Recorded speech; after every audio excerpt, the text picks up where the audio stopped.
Hello, welcome back to Property Spy. This is the channel where we look at all things property, especially valuations and stacking deals.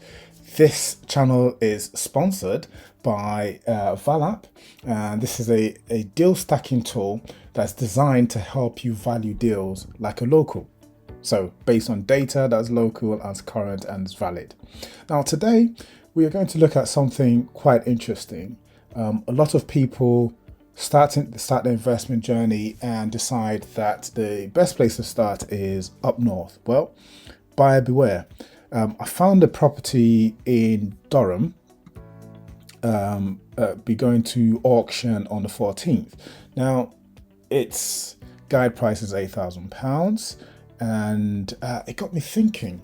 Well, if a property is £8,000 today, I wonder how much it was 15 years ago, 20 years ago, and why is it still £8,000? So it prompted me to do this video, which essentially is raising some of the key points if you're looking to do investments.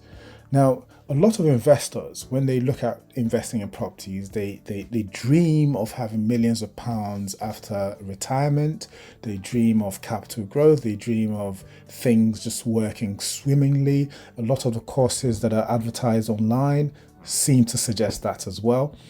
But the truth is, can be a lot different.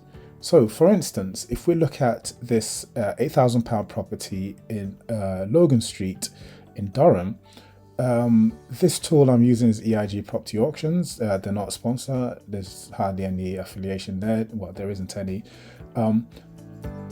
If we look at the property prices in that area, okay, so Logan Street, you got property prices right now.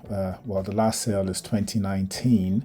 And now sold at £59,500. So in theory, you might argue that this property that's on the market for £8,000 is probably worth closer to £59,500. So why is it being sold for £8,000? Well, spare a thought for the owner of that property. Now, if you spent whatever you spent on buying a property and many years later, it's worth £8,000, or the auctioneer is putting it in auction for £8,000. Now, bear in mind that the sale price has to, or the reserve has to be within 10% of the guide price. So if we say £8,000 plus 10%, that's £8,800. So in theory, if you went into the auction and you bid £9,000, you could in theory get it. I presume the price is set this low to generate interest and get people bidding against each other, and then they'll bid up the price in the room. But that's just an assumption. Now let's look at what the purchaser of that property, the current owner, would have paid for it. So it's number 3. So look at the 2019. Let's look at second page. Number 3, it's actually on the third page. So number 3, they paid £17,500 in 1995. So almost 30 years later, it's in auction for £8,000. So this is what's prompted this show. Now, there are 5 things to think about if you are going to invest in property anywhere, but especially up north if you live down south. Now, £8,000 is not a lot of money for a building. But of course, in some places, that's what you'd pay. In fact, the council in one of the boroughs up north was selling houses for £1, provided you fitted them up and lived in it. So, things to consider. Now, if you are thinking of capital growth and relying on the capital appreciation of your property, then most places, if not everywhere up north, would not fit that bill. Because imagine somebody paid £17,500 27 years ago, or however many years ago, and they can only get £8,000 or £9,000 for it today. Whereas the appreciation, if you've retired and you owe more than what you paid for the property, then that is a big problem. So essentially, if they had a mortgage on it, and all they're getting is now £1,000, then they have to subsidize that at some point. So that will not help you retire rich. The other thing to think about if you're down south or if you're not close by is an £8,000 property generally may not yield you a huge amount of rent. It will probably yield you £450, £500 in that area if you're lucky. But think about the management. Are you going to self-manage or would you find an agent? If you find an agent, what kind of agent is that going to be? Now let's look at this particular area where this property is. I think let's go to Google Maps. Google Maps. Let's go there. What's the postcode?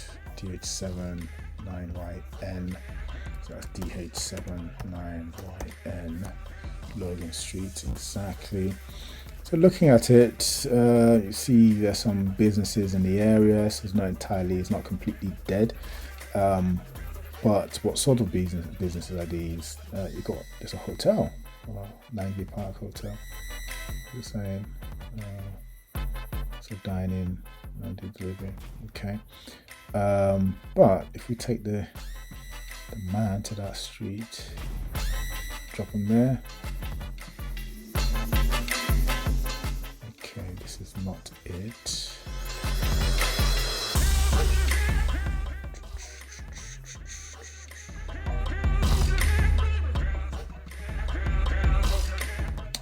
Okay, that's not it. So Logan Street, come on. Is that where it should be? Okay, drop him there. Exactly, so this is Logan Street. So you see what the street looks like. This looks like the rear of the buildings, but you'd find that all the cars are parked here because the front of the buildings don't have any parking space. So it's quite an unusual layout, but the people there will be expecting that this layout is what you get. Now, so your agent would need to be comfortable going to this place to collect your rent. If it's not paid, you need to ask yourself what sort of tenants you're likely to get in this area, and if it's worth it. Now, if you're traveling from down south, you'd have to travel up here, deal with any tenant issues or get management, and obviously pay them the management costs. And if the amount you're making is not huge, let's say £300 a month is all you're making from the property, that entire amount could be lost completely if you have to replace a kitchen, boiler, and those types of things. So you'd have to find out what state the property is in, and if you have to do works, the fact that it's £8,000 is not going to make the works any cheaper. They'll still cost the same amount. Labor will be a lot cheaper, but items like boilers and the bathroom furniture would be similar to what you'd pay in any store, in most stores down south. So that's the second thing to think about: the repairs, the management, the capital growth. So the third thing is the demography of the place. I've mentioned it, and then the safety. It's often said that if you're going to rent out a place, think about how you'd feel if your grandmother was walking down the street at night. Now, looking at this place depends on how you are with your grandma. You might be happy for her to walk down this place and get some inheritance, or you might perish the thought and decide to go elsewhere. The fourth thing to think about is wear and tear. If you're traveling from down south or traveling from out of town, then think about the amount you're spending on your petrol. Think about the wear and tear on your vehicle. If you're going by public transport, think about the payments you're making. And when you get to the Durham station, you have to take an Uber to this place. Does Uber work there? If it doesn't, it's a normal taxi. Think about all those costs, and then ask yourself the question: Is it worth that trip? And then the fifth thing to think about as well is lending. It seems it's a bit of a paradox that you'd expect that lenders would be happy to give you a small amount of money for you to get started, but most high street lenders and buy-to-let lenders have limits, and they have lower limits as to what they'll lend. And in most cases, or in a lot of cases, limits don't go below 25 grand. It's typically 35 grand, between 30 and 35,000. So for this type of property, unless you bid it up to the point where a lender can step in and assist, you would have to foot the whole bill yourself. So the £8,000 to purchase, or £9,000, plus any amount of money it would cost to do up the place. So these are thoughts that you need to consider, and when you're planning your investment, think about it long term.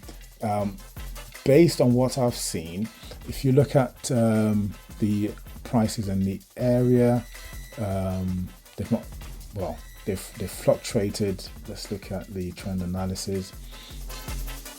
Trend analysis says, in 2010 it was their average price, and then 2011, for some reason, the average price in this postcode, not that street, but the entire postcode DH7, the outcode, was 107,000 in 2011. And we're now in 2021, and it's £55,000. So it's 50% lower, and this is typical of many towns out of the main cities in the UK, that prices shoot up in some years, and people who've jumped in at that point remain in negative equity for many years after that. So depending on how close you are to retirement, you might say, okay, I could, if I purchase this, the people that purchased that £107,000 would have to wait for a very long time for anything to come close to what they paid for those properties. I'd imagine there are some areas that are expensive where the rich live, the elite live in Durham, but those are not your typical investment properties for people starting out or people just going on their journey. People starting out tend to start out at the lower end, but the issue is the capital growth just isn't there, which is the main bugbear. So that's it. If you have any questions, send them in the comments. I do respond to all the comments because I don't get many. And if you've got any questions, let me know. We do help investors appraise deals, appraise properties, appraise locations. For instance, there's this deal in Manchester that's going to auction on the 16th. M187B9 is Sandringham Street. And what we can do quite easily and quite quickly, and this is open to other investors, just subscribe, is you go into the dashboard from the home page, then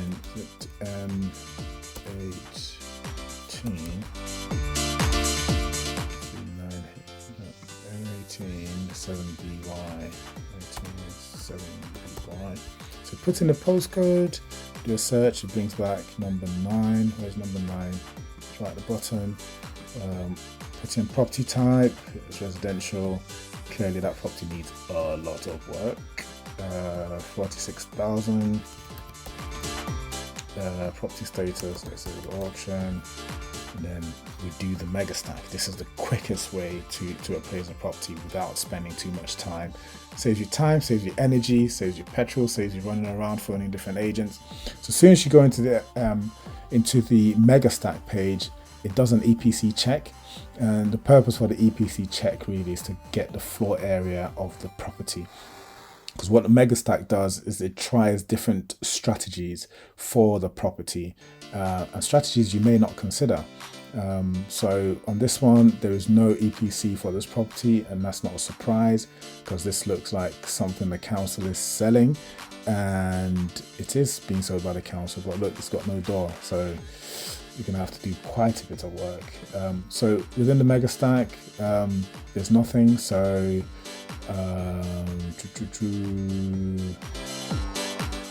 what you can do is assume that number 7 is similar to number 9, and I think that's a fair assumption. And it was this was done in 2012. So you select number 7. It tells you the fallout area has to be greater than 60. So number of bedrooms 4. Floor area, let's make it 60 then, and then we'll do get appraisals. So when you click get appraisals, it goes off and it checks all the different strategies. So with service accommodation, there's no data, not surprised there. Buy to let, it's got no data, it's interesting. But if you want to flip it, it's green. You could try that. That's a possible strategy. If you want to do a HMO and get 3 rooms, you could try that as well.